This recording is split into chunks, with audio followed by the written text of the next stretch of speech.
أعوذ بالله من الشيطان الرجيم بسم الله الرحمن الرحيم وإذ أخذنا ميثاق بني إسرائيل لا تعبدوا إلا الله وبالوالدين إحسان وذي القربى واليتامى والمساكين وقولوا للناس حسنا صدق الله العظيم. అనంత కరుణామయుడు, అపార కృపాశీలుడు,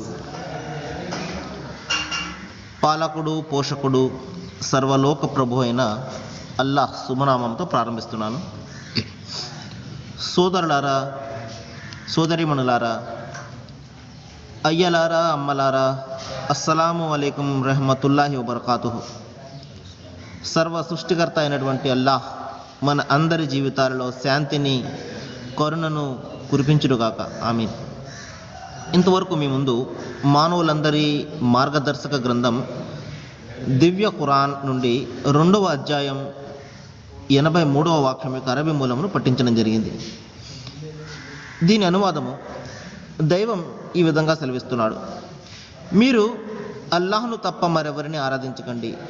అంటే దైవం ఒక్కడిని తప్ప మీరు మరెవరిని కూడా ఆరాధించకండి. తల్లిదండ్రులను, బంధువులను, అనాథలను, నిరుపేదలను ఆదరించండి.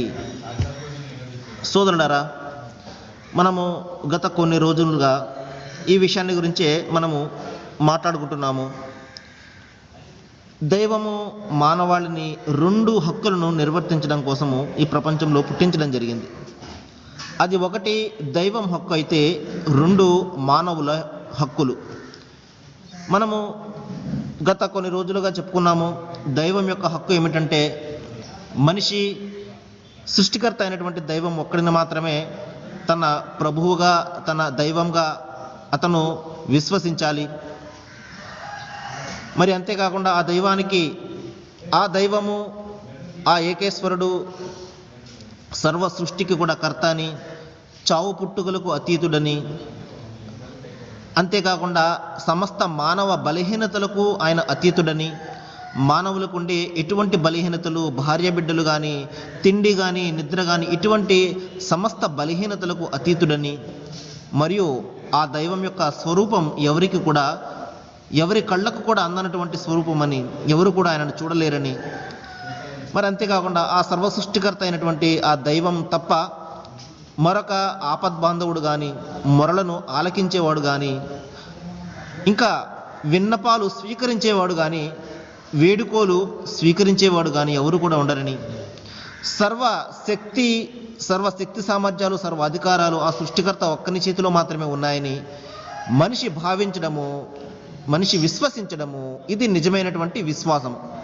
నేను దైవాన్ని, నేను దేవుణ్ణి నమ్ముతున్నాను అని ఎవరైతే భావిస్తున్నారో వారికి ఉండవలసినటువంటి ప్రధానమైనటువంటి లక్షణం ఏంటంటే, సృష్టికర్త అయినటువంటి దైవానికి ఇటువంటి అధికారాలు ఉన్నాయి అని ముందు అతను విశ్వసించాలి. ఇది దైవం యొక్క హక్కు. సరే సోదరులారా, ఈ రోజున మనము మానవుల యొక్క హక్కులు ఏమిటి అనే విషయాన్ని గురించి మనము ఇక్కడ మనము చూద్దాం. ఈ రోజున చూడండి, మానవుల హక్కులో ప్రధానంగా దైవం ఇక్కడ మనకు గుర్తు చేస్తున్నది ఏమిటంటే, తల్లిదండ్రుల యొక్క హక్కులు. ఎక్కడైతే అంతిమ గ్రంథం ఖురాన్లో మీరు దైవాన్ని ఆరాధించండి అన్న మాట ఎప్పుడైతే చెప్పాడో దైవము, దాని వెంటనే వబిల్ వాలిదైన్ ఎహ్సాన్, మీరు తల్లిదండ్రుల పట్ల ఆదరణ చూపించండి అన్న మాటను చెప్పడం జరుగుతుంది. అంటే దైవం తర్వాత యొక్క స్థానము తల్లిదండ్రులకి ఇవ్వడం జరిగింది. చూడండి సోదరులారా, ఈ విషయాన్ని గురించి మనము మరికొంత విపులంగా తెలుసుకోవడానికి ప్రయత్నం చేద్దాం.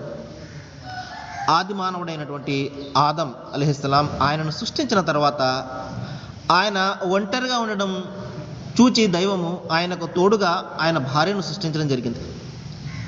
ఈ విధంగా సృష్టి ప్రారంభం దైవము ఆదంతో చేసినప్పటికీ దానిని ఆ జంట ద్వారా కొనసాగించడం జరిగింది, ఆ తర్వాతి సంతానాన్ని. చూడండి, ఇక్కడ ఈ భూమి మీద మరి పెండ్లి అనే ఒక పవిత్రమైనటువంటి కార్యం ద్వారా స్త్రీ పురుషులను దైవం ఏకం చేస్తాడు. వారు భార్యాభర్తలు ఇద్దరు కూడా అన్యోన్యంగా ఉన్నప్పుడు మరి వారి యొక్క అనురాగానికి ప్రతిఫలంగా దైవము వారికి సంతానాన్ని ప్రసాదిస్తాడు. చూడండి దైవం యొక్క కరుణ ఏ విధంగా మానవాళిపై కురుస్తుందో చూడండి. మరి ఒంటరిగా ఉన్నటువంటి స్త్రీ పురుషులను దైవము పెండ్లి అనే ఒక పవిత్రమైనటువంటి కార్యం ద్వారా బంధుత్వాలను ఏకం చేస్తాడు. ఆ భార్య భర్తలు ఇద్దరిని కూడా ఏకం చేస్తాడు. మరి వారి అనురాగానికి ప్రతిఫలంగా దైవము వారికి సంతానాన్ని కూడా ప్రసాదిస్తాడు.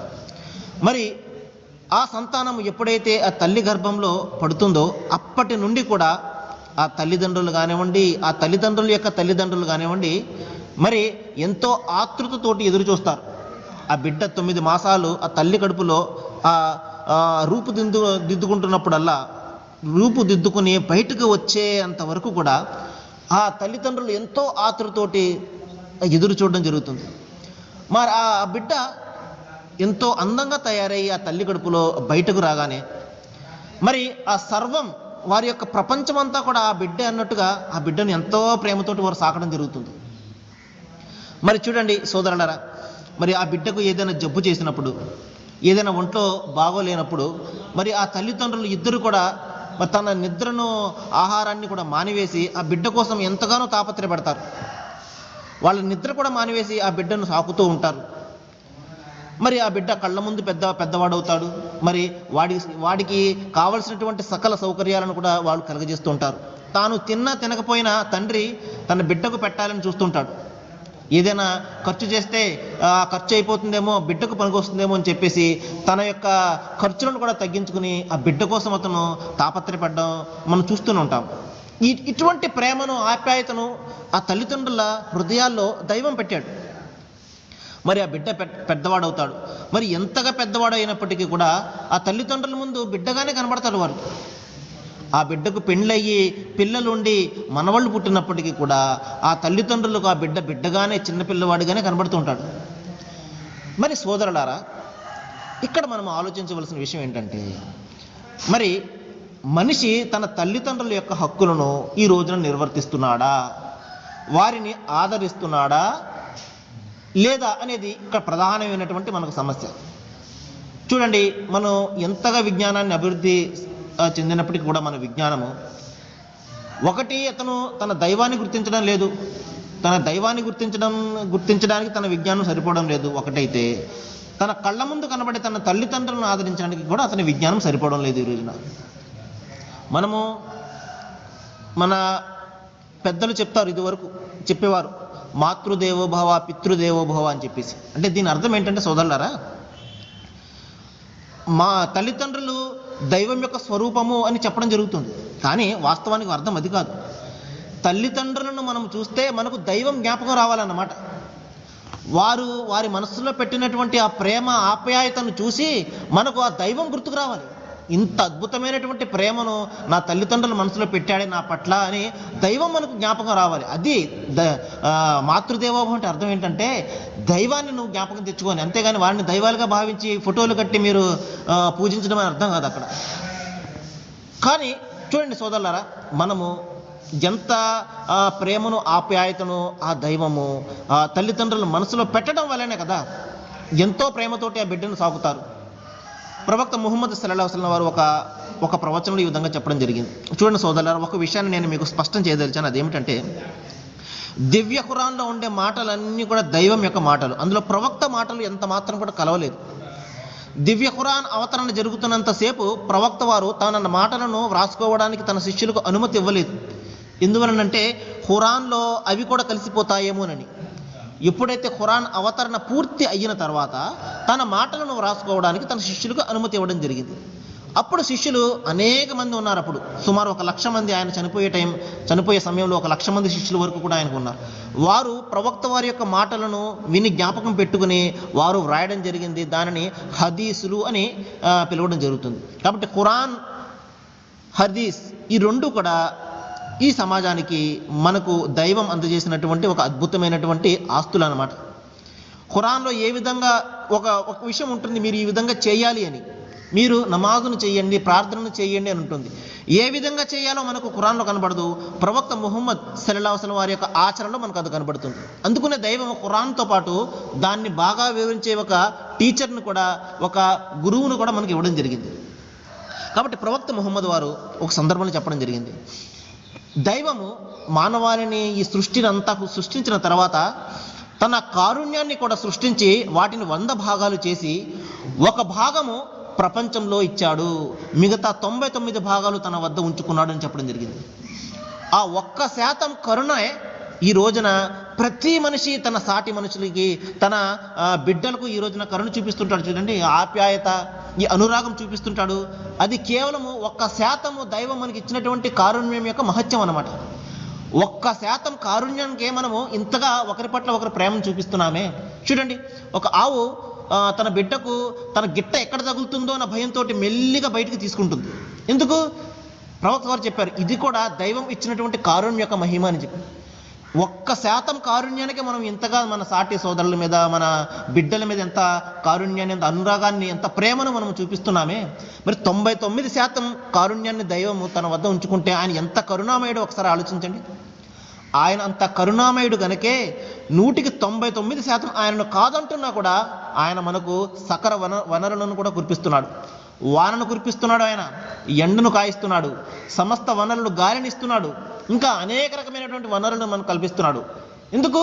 ఆయన అనంతమైనటువంటి కరుణ కాబట్టి. అందువలనే నేను ఖురాన్ ప్రారంభంలో చదువుతాను, బిస్మిల్లాహిర్ రహమానిర్ రహీం అని. అంటే దాని అర్థం ఏంటంటే అనంత కరుణామయుడు, అపార కృపాశీలుడు అయినటువంటి దైవం పేరుతో అని. ఎందువలనంటే ఆయన కరుణ దానికి అంతమనేదే లేదు. అయితే సోదరులారా, ఈ కరుణ, ఈ కారుణ్యము ప్రపంచంలో ఉన్నంత వరకే. ఒక్కసారి మనిషి సత్యాన్ని తిరస్కరిస్తే తన మరణం తర్వాత ఆ అనంతమైనటువంటి కరుణ గల సృష్టికర్త ఉగ్రుడైపోతాడు, ఎంతో కోపస్తుడైపోతాడు. ఆ యొక్క కోపం నుండి, ఆ యొక్క ఆగ్రహం నుండి మనల్ని రక్షించుకోవాలన్నమాట. సరే, ఇక్కడ మనము తల్లిదండ్రుల యొక్క హక్కులను గురించి మనము చదువుతున్నాము.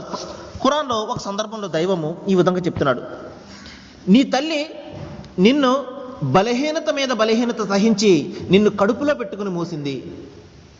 మానవుని యొక్క పుట్టుక గురించి ఈ రోజున దైవం జ్ఞాపకం చేస్తున్నాడు. ఈ రోజున మనిషి తనంత బలవంతుడు లేడని, జ్ఞానం లేడని భావిస్తున్నాడు కదండి.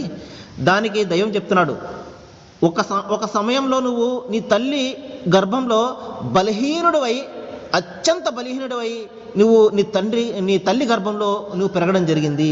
నీ తల్లి నిన్ను బలహీనతపై బలహీనత సహించి నిన్ను మోసుకుని తిరిగింది 9 మాసాలు. ఆ తర్వాత నువ్వు పాలు విడవడానికి నీకు 2.5 సంవత్సరాలు పట్టింది. దైవం చూడండి, తల్లి బిడ్డ పుట్టగానే తల్లి యొక్క గుండెల్లో ఆహారం పెట్టాడు. చూడండి, బయటకు వెళ్ళి తీసుకొచ్చే అవసరం ఉండదు.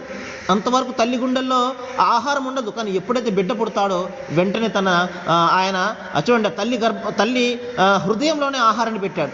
మరి ఎంత మంచి ఆహారం అంటే, మరి ఈ రోజున మనం చూస్తున్నాము, మరి పోతపాలు తాగి బిడ్డలు ఎంత బలహీనంగా తయారవుతున్నారు. మరి ఆ రోజుల్లో అందరూ కూడా తల్లిపాలను తాగేవారు. మరి తల్లిపాలు ఎంత శ్రేష్టమైనవి, ఎంత శక్తి ఇచ్చేవి మనం చూస్తూనే ఉన్నాము. కాబట్టి దైవము ఇంత అద్భుతమైనటువంటి ఆ యొక్క ఆహారాన్ని తల్లి హృదయంలో పెట్టడం జరిగింది. ఆ తర్వాత ఈ విధంగా ఆజ్ఞాపిస్తున్నాడు, నీ వద్ద నీ తల్లిదండ్రులు ముసలివారైపోతే, చూడండి, బలహీనత మీద బలహీనతను సహించి తల్లిదండ్రులు బిడ్డను సాకుతారు. పెద్దవాడవుతాడు బిడ్డ. పెద్దవాడు అయిన తర్వాత వారు ముసలివారు అయిపోతారు. తన తల్లిదండ్రులు ముసలివారు అయిపోయినప్పుడు దైవం ఈ విధంగా ఆజ్ఞాపిస్తున్నాడు, నీవు వారిని ఉఫ్ అని కూడా అనకు, అంటే కసురుకుంటూ మాట్లాడకు, ఇంకా మృదుత్వం కలిగి ఉండు, వారిని విసుక్కోకు అని ఇంత స్పష్టంగా తన తల్లిదండ్రుల ఎదుట ఏ విధంగా మెలగాలో మానవులకు దైవం బోధిస్తున్నాడు. చూడండి, ఎందువలంటే సోదరులారా, ఈ రోజున తల్లిదండ్రుల బిడ్డల యొక్క ఆదరణకు నోచుకోక తల్లిదండ్రులు అనేక రకాలుగా బాధలు పడుతున్నారు. వృద్ధాశ్రమాలు ఉన్నాయి చూసారు, ఈ రోజున ప్రపంచంలో పెరిగిపోతూ ఉన్నాయి. ఎందువల్లంటే ఎంతో ప్రేమతోటి తల్లిదండ్రులు బిడ్డను పెంచుతున్నారు, వారికి చదువు చెప్పిస్తున్నారు. మరి వారు బాగుండాలనే కోరుకుని ఏం చేస్తున్నారు, విదేశాలకు పంపిస్తున్నారు. మరి ఆ విదేశాల్లో ఉండి ఆ బిడ్డ, ఆ కుమారుడు ఎప్పుడో పండగకు పబ్బాలకు వస్తున్నాడు తప్పించి ఈ తల్లిదండ్రులు ఏదైనా జబ్బు పడితే చూడడానికి అతనికి వీలుండడం లేదు. ఇక్కడ వారు ఒంటరిగా బాధపడుతున్నారు, అక్కడ అతను. ఈ విధమైనటువంటి మానవ సంబంధాలు ఈ రోజున ఈ ప్రపంచంలో అంతా కూడా ఛిద్రమైపోయాయి. దీనికి ప్రధాన కారణం ఏంటంటే మనిషి తన తల్లిదండ్రుల యొక్క హక్కులను గుర్తించకపోవడమే. వారికి జీవితం ఉన్నంత కాలము నేను వారిని సాకాలి, వారిని నేను ఆదరించాలి అన్న స్పృహ మనిషికి లేని కారణంగా ఏదో 4 డబ్బుల కోసం ఈ రోజున ఉద్యోగ నిమిత్తము తల్లిదండ్రులను విడిచి ఎక్కడికో పోతున్నాడు. మరి తల్లిదండ్రులు కూడా ఆ బిడ్డను ఆ విధంగానే పంపిస్తున్నారు. చూడండి, చిన్నప్పటి నుంచి ఏ విధంగా అయితే పెంచుతారో ఆ విధంగానే పిల్లలు పెరుగుతారు. తల్లిదండ్రుల ప్రేమను, ఆప్యాయతను అతనికి గుర్తించగనేలాగా బోధించారనుకుంటే చిన్నతనం నుండి అతను తల్లిదండ్రులను ప్రేమిస్తాడు. కానీ ఈ రోజున తల్లిదండ్రులు బోధించడం లేదు. వారు నా బిడ్డ బాగుండాలి, బాగా చదువుకోవాలి, బాగా ఉద్యోగం చేయాలి అన్నది ఆలోచిస్తున్నారు తప్పించి ఈ ప్రేమలు ఆప్యాయతలు వారికి బోధించడం లేదు. మరి మన స్కూళ్ళు కానివ్వండి, కాలేజీలు కానివ్వండి, తల్లిదండ్రుల హక్కుల గురించి కానీ వారిని ఆదరించడం గురించి కానీ ఏదైనా చెప్తున్నారంటే అస్సలు చెప్పడం లేదు. కేవలము చదువు చదువు చదువు 24 గంటలు కూడా చదువే. అది ఉద్యోగాలు సంపాదించడానికి మాత్రమే పనికొచ్చే చదువు మనం ప్రపంచంలో జీవితం గడపడానికి, మన తల్లిదండ్రులను గౌరవించడానికి, మన సాటి సమాజాన్ని ఉద్ధరించడానికి ఏ మాత్రం కూడా ఉపయోగపడడం లేదు మన చదువులు. కాబట్టి మనము ఏ విధంగా అయితే వారికి తర్ఫీదునిస్తామో వారు ఆ విధంగానే తయారవుతారు. మనము వారికి చిన్నతనం నుండి మంచిని బోధించి నైతికతను బోధించామంటే వారు నైతికబద్ధంగానే తయారవుతారు. కానీ తప్పు అంతా కూడా వారిదే కాదు, మనది కూడా ఉన్నది. కాబట్టి ఇక్కడ దైవం ఏం చెప్తున్నాడంటే, ఒకవేళ మీ వద్ద వారు ముసలివారై ఉండిపోతే మీరు వారిని ఉఫ్ అని కూడా అనకండి, మీరు ప్రేమతో వారిని సాకండి. ఇంకా ఈ విధంగా ప్రార్థించండి, రబ్బిర్ హమ్హుమా కమా రబ్బయాని సగీరా. ఓ దైవమా, నన్ను ఏ విధంగా అయితే నా తల్లిదండ్రులు చిన్నతనం నుండి సాకారో ప్రేమతోటి ఆప్యాయతతోటి, నీవు ఈ రోజున వారు ముసలివారైపోయారు, నువ్వు కూడా వారిని ప్రేమతో ఆప్యాయతతోటి వారిని కరుణించు ప్రభు అని చెప్పేసి ఈ విధంగా తన తల్లిదండ్రుల గురించి ఆ బిడ్డ ప్రార్థించాలి. ఈ రోజున మనం ఏదైనా ప్రార్థిస్తున్నామండి మన తల్లిదండ్రుల గురించి? అసలు వారి గురించి మనం ఏమైనా ఆలోచిస్తున్నామా? దైవం ఈ విధంగా మనిషికి నిర్దేశిస్తున్నాడు, నిన్ను బలహీనత మీద బలహీనత సహించి నీ తల్లి నిన్ను గర్భంలో పెట్టుకుని మోసింది. మరి వారి గురించి ప్రార్థన చేయడం అనేది కనీసమైన బాధ్యత. అది కూడా చేయకపోతే నీ యొక్క జన్మ వ్యర్థము అని చెప్పేసి దైవం ఇక్కడ మనిషిని నిర్దేశిస్తున్నాడు. ఈ విషయానికి సంబంధించి ప్రవక్త ముహమ్మద్ సల్లల్లాహు అలైహి వసల్లం వారి యొక్క కొన్ని మాటలను, కొన్ని ప్రవచనాలను మనము చూద్దాము. ప్రవక్త ముహమ్మద్ సల్లల్లాహు అలైహి వసల్లం వారి వద్దకు ఒక వ్యక్తి వచ్చి, ఓ ప్రవక్త, నేను నా తల్లి బలహీనంగా ఉంది, నేను ఆమెను నా నెత్తి మీద పెట్టుకుని మోసి హజ్ యాత్ర చేయించాను, మరి నేను నా తల్లి యొక్క రుణాన్ని తీర్చుకున్నట్టేనా అని అడగడం జరిగింది ప్రవక్త వారి వద్దకు ఒక వ్యక్తి వచ్చి. అప్పుడు ప్రవక్త వారు ఏం సమాధానం చెప్పారంటే, నీ తల్లి రుణాన్ని తీర్చుకోవడం పక్కన పెట్టి ఆమె ఆమె కడుపు నుండి నువ్వు బయటకు వస్తున్నప్పుడు ఆమె పడ్డ బాధలు ఉన్నాయి చూసావు, ఆ పురిటి నొప్పులలో ఒక్క నొప్పికి కూడా సమానం కాదు నువ్వు చేసిన పని అని చెప్పడం జరిగింది. అంటే తల్లి యొక్క రుణాన్ని తీర్చుకోవడం అనేది అసంభవము, అసాధ్యమైనటువంటి విషయం అని చెప్పేసి ప్రవక్త ముహమ్మద్ వారు మానవాళికి బోధించడం జరిగింది. మరి తల్లి రుణమే మనం తీర్చుకోలేమే, మరి దైవం యొక్క రుణాన్ని మనం తీర్చుకోలేమో? ఒకసారి ఆలోచించండి సోదరులారా. తల్లిదండ్రులు మనకు కళ్ళ ముందు కనబడుతున్నారు, ప్రత్యక్ష దైవాలని చెప్పేసి పెద్దలు చెప్తారు. మళ్ళీ ఇంకొకసారి చెప్తున్నాను, దైవం అంటే దైవం అని కాదు అక్కడ అర్థం. వారిని చూసి మనము మన యొక్క సృష్టికర్తను గుర్తించాలి. అనంతమైనటువంటి కరుణ తల్లిదండ్రులకి ఎంత కరుణ ఉన్నప్పుడు మరి వారిని సృష్టించినటువంటి ఆ దైవానికి ఎంత కరుణ ఉండాలి. ఇది మనం దైవం జ్ఞాపకం చేసుకోవడం కోసము మన పెద్దలు మనకు బోధించిందనమాట. కాబట్టి ప్రవక్త వారు ఏం చెప్పారండి, ఒక్క చిన్న నొప్పిక కూడా నువ్వు చేసిన పని అది సాటి కాదు అని చెప్పడం జరిగింది. కాబట్టి తల్లి రుణాన్ని ఎంత మాత్రం కూడా తీర్చుకునే పరిస్థితి కాదు. ఇంకా ప్రవక్త వారు చెప్పారు, ఒక వ్యక్తి వచ్చి, ఓ ప్రవక్త, నాకు మంచి ఆచరణను చెప్పండి, నేను స్వర్గానికి వెళ్ళే ఒక ఆచరణ నాకు చెప్పండి అని చెప్పగానే ప్రవక్త వారు ఏమన్నారంటే, నీవు వేళకు ప్రార్థనను చెయ్యి, వేళకు నువ్వు నమాజును చెయ్యి. 5 పూటల దైవం నిర్దేశించాడు, ఆ నమాజును చెయ్యి. ఇక రెండవది ఏంటంటే, నీ తల్లిదండ్రుల ఎడల సత్ప్రవర్తన నువ్వు కలిగి ఉండు. ఇంకా మూడవది ఏంటంటే, దైవ మార్గంలో నీ ప్రాణాన్ని ధారం చెయ్యి. ఈ 3 పనులు చేసావంటే నువ్వు స్వర్గానికి వెళ్తావు అని చెప్పడం జరిగింది. చూడండి, దైవాన్ని జ్ఞాపకం ఇప్పుడు నమాజ్ ఎందుకు చేస్తామండి, మనము ప్రార్థన ఎందుకు చేస్తాము? దైవాన్ని జ్ఞాపకం పెట్టుకోవడం కోసం. దైవాన్ని జ్ఞాపకం పెట్టుకోవడం తర్వాత వెంటనే వచ్చింది తల్లిదండ్రుల గురించి వచ్చింది. నీవు తల్లిదండ్రుల ఎడల సత్ప్రవర్తనను కలిగి ఉన్నట్టయితే అది నిన్ను స్వర్గానికి తీసుకుని వెళ్తుంది అని చెప్పడం జరిగింది. ఇంకా ప్రవక్త వారు చెప్పారు, స్వర్గము నరకము నీ తల్లిదండ్రుల్లోనే ఉన్నాయి, వారిని స్వర్గము వారిని నరకము. ప్రవక్త వారిని అడిగారు, అదేమిటి ప్రవక్త, వారే స్వర్గము వారే నరకం ఎలాగవుతారంటే, నీవు నీ తల్లిదండ్రులను ఆదరించినట్లయితే వారు నిన్ను స్వర్గానికి తీసుకువెళ్ళే ఒక మార్గంగా వారు మారుతారు. లేదు, నీ తల్లిదండ్రులను నిరాకరించినట్లయితే, వారిని నిరాదరణ చేసినట్లయితే నువ్వు నరకంలోనికి వెళ్తావు. కాబట్టి వారి యొక్క కారణంగా, వారిని నిరాదరణ చేసిన కారణంగా, వారికి సరిగ్గా నువ్వు సత్ప్రవర్తన కలిగి ఉండని కారణంగా నీవు నరకానికి వెళ్తావని చెప్పడం జరిగింది. కాబట్టి మన తల్లిదండ్రులే మన యొక్క స్వర్గము, మన తల్లిదండ్రులు మన యొక్క నరకం అన్నమాట. మనం వారిని సరిగ్గా మనం సాకామా, మనకు వారు స్వర్గానికి పోయే మార్గంలో వారు మారుతారు, లేదా మన యొక్క నరకానికి మార్గంగా వారు మారుతారు అని చెప్పేసి ఇక్కడ మనం గ్రహించాలి. ఇన్షాల్లా దైవం తలిస్తే తల్లిదండ్రుల యొక్క హక్కులను గురించి రేపు మరికొన్ని విషయాలు నేను చెప్పడానికి ప్రయత్నం చేస్తాను. మరి ఏ విషయాలైతే నేను మీ ముందు బోధిస్తున్నానో, ప్రస్తావిస్తున్నానో వాటి మీద మనం బాగా ఆదరించాలని, వాటి మీద మనం బాగా ఆలోచన చేయాలని, మన తల్లిదండ్రులను మనము గౌరవించేలాగా, ఆదరించేలాగా దైవము మన మనసులను కరిగించాలని, మన తల్లిదండ్రుల పట్ల ప్రేమను, ఆప్యాయతను మన మనసులో కలగజేయాలని, మనము తల్లిదండ్రుల యొక్క ఆదరణ చేసి మనము స్వర్గానికి మన మార్గాన్ని సుగమం చేసుకోవాలని దైవం మనందరికీ కూడా జ్ఞానాన్ని ప్రసాదించాలని నేను వేడుకుంటూ ముగిస్తున్నాను. వాకిరుద్దామాన అనిల్ హమ్దులిల్లాహి రబ్బిల్ ఆలమీన్. అస్సలాము అలైకుం.